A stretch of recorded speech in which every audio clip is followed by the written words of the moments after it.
What happened when a teacher broke the rules? My chemistry teacher, Mr. Santiago, had one rule that everyone knew. Absolutely no phones during lab experiments. Period. He'd confiscated dozens that semester, so when mine started buzzing nonstop during our titration lab, the entire class froze. Everyone watched as Mr. Santiago marched across the room, his face set in that familiar scowl. "Hand it over, Daniel," he said, extending his palm. But when he glanced at my screen, his expression completely changed. His face went white. "Dad's in the ER. Come now, Mom." 23 missed calls, 12 voicemails. The whole class went dead silent. Mr. Santiago stared at the phone, then looked at me with something I'd never seen before. Pure understanding. "Pack up your stuff right now," he said quietly. "But Mr. Santiago, you can't leave school during class. Pack your stuff." He grabbed his car keys from his desk drawer, turned to the class, and said, "Read chapter 12. Take notes. I'll be back." Alyssa raised her hand. "But what about the lab? Clean up your stations. The lab can wait." We bolted down the empty hallway. In the parking lot, he unlocked his beat-up Honda Civic and we jumped in.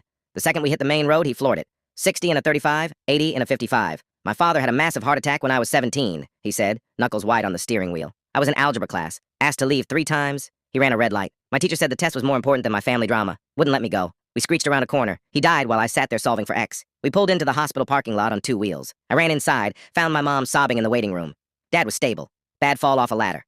Broken ribs, but alive. "How did you get here so fast?" Mom asked. I looked back through the glass doors. Mr. Santiago was already gone. Monday morning, I walked into chemistry expecting everything to be normal. But Principal Dalton was standing at the front of the classroom, arms crossed. "Mr. Santiago," he said coldly. "My office." Now the whole class exchanged glances. We all knew why. 20 minutes later, Mr. Santiago returned, looking grim. As soon as Principal Dalton left, Alyssa shot up from her seat. Someone snitched. "Dalton knows you left campus. What did you tell him?" Ethan asked. Mr. Santiago shrugged. "The truth. That I violated district policy by leaving during class hours." Riley gasped. "Are you getting fired?" "Probably suspended. Maybe worse." That's when Alyssa did something incredible. She stood up, cleared her throat, and said in a loud voice, "Mr. Santiago, I need to report a medical emergency." We all stared at her.